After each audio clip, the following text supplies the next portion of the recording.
Béninoises et Béninois, chers compatriotes, chers militantes et militants du Parti Les Démocrates, excusez-moi, nous avons été interrompus un certain nombre de fois parce que ça fait la troisième fois que je lance le même direct. J'ai décidé de choisir une fois encore ce canal pour m'adresser à vous. Comme vous le savez, nous sommes à un moment assez décisif, une période assez particulière de l'histoire politique de notre pays. Et en ma qualité de secrétaire national à la communication du Parti Les Démocrates, je me dois non seulement de vous dire la vérité, mais je me dois aussi de vous dire l'évolution de la situation dans laquelle nous sommes. C'est vrai, j'ai moi-même pris la responsabilité de vous expliquer de fond en comble, ce qui est la vérité d'ailleurs, que nous ne sommes pas en crise, que votre parti, notre parti, le Parti Les Démocrates n'est pas en crise, mais certainement que nous sommes secoués par une tempête dont l'origine est connue. Et vous savez avec moi que dans de pareilles situations, la tempête ne fait pas tomber tous les arbres. Il y a des arbres qui sont si bien enracinés qu'ils résistent à la tempête.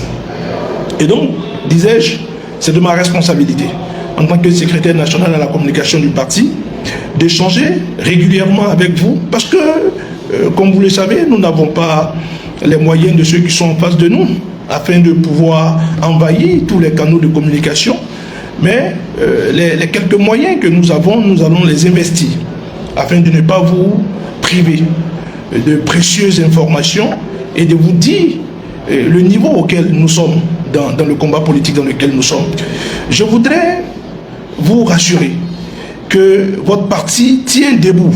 Malgré toutes les tentatives de déstabilisation, notre parti tient debout. Et vous avez suivi avec moi tout ce qui a été mis en jeu pour que nous puissions être exclus de la prochaine élection présidentielle. Et vous avez suivi avec moi, et pour ne pas vous suivre attentivement avec nous, ce qui est mis en œuvre, les tentatives d'exclusion de l'élection communale.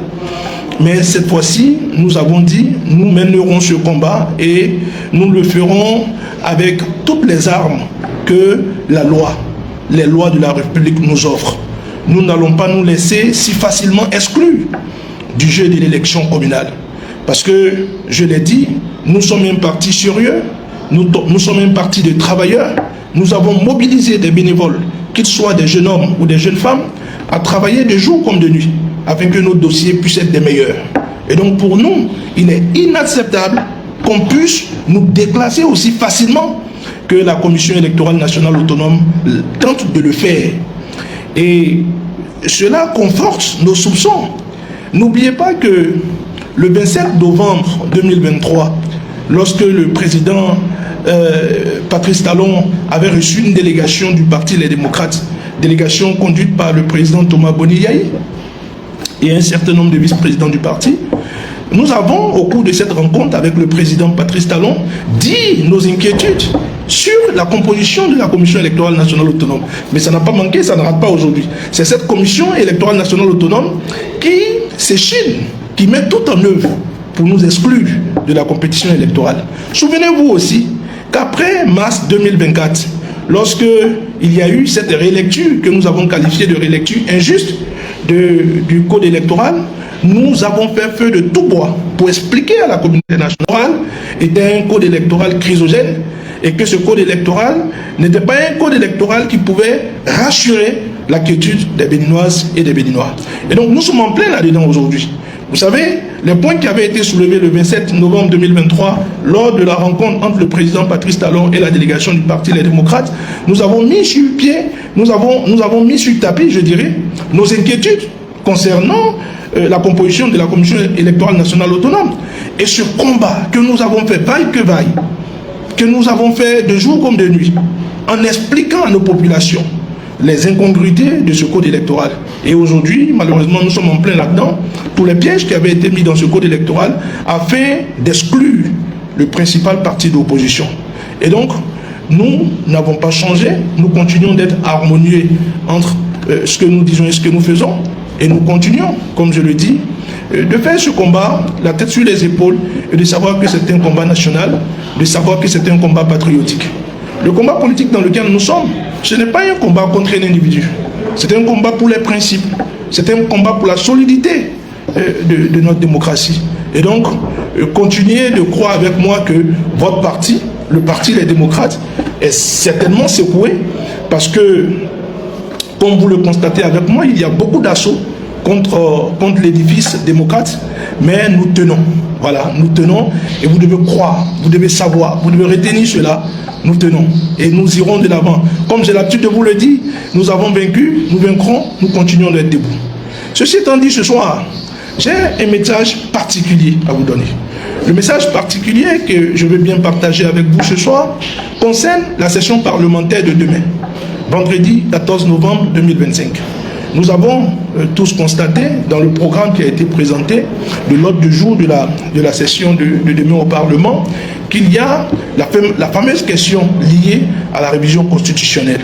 Alors là, je voudrais vous dire une fois de plus, en ma qualité de secrétaire national à la communication du principal parti d'opposition en République du Bénin, que le Parti Les Démocrates ne votera pas pour cette révision constitutionnelle.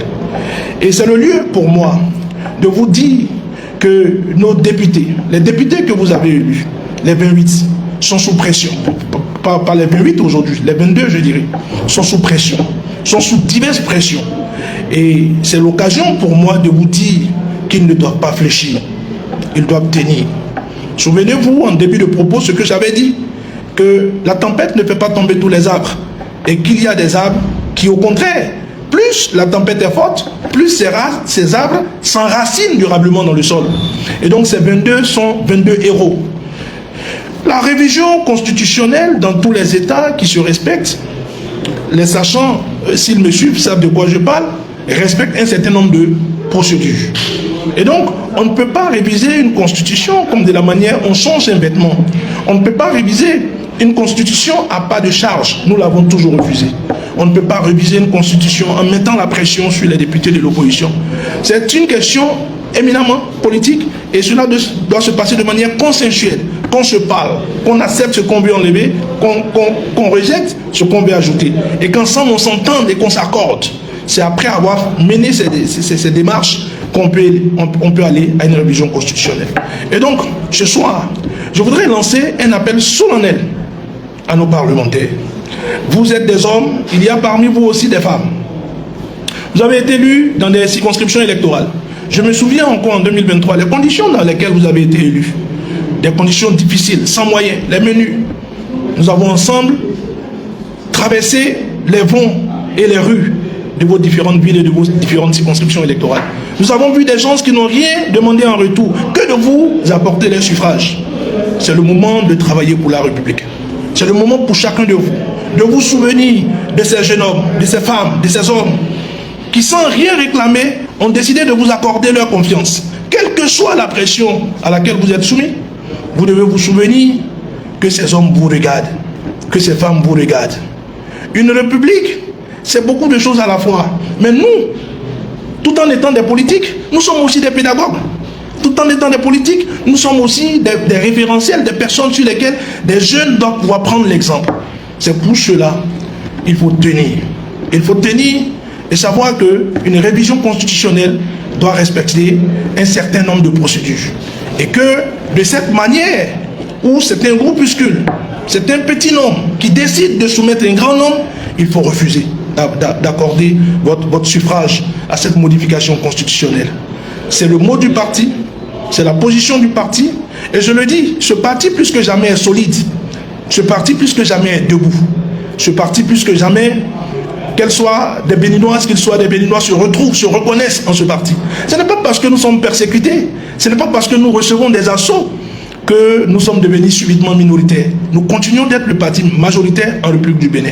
Et donc, chers camarades députés, j'imagine, pour avoir été moi-même membre de ce Parlement au cours de la 7e législature, j'imagine le stress, j'imagine peut-être la confusion dans laquelle vous êtes.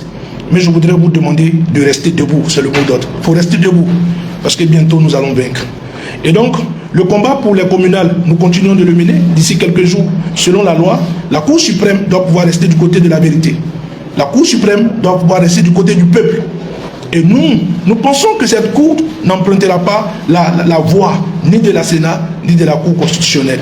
Parce qu'il y a des hommes de valeur, il y a des femmes de valeur. Dans une république, il doit y avoir au moins un homme ou une femme qui soit capable de dire « ça c'est la vérité et moi je reste du côté de la vérité ». Donc, Béninoises et Béninois, chers compatriotes, militantes et militants du Parti Les Démocrates, c'est ce mot que j'ai bien voulu partager avec vous à la veille de ce rendez-vous important pour notre pays, à la veille de cette rencontre importante qui aura lieu au Parlement demain.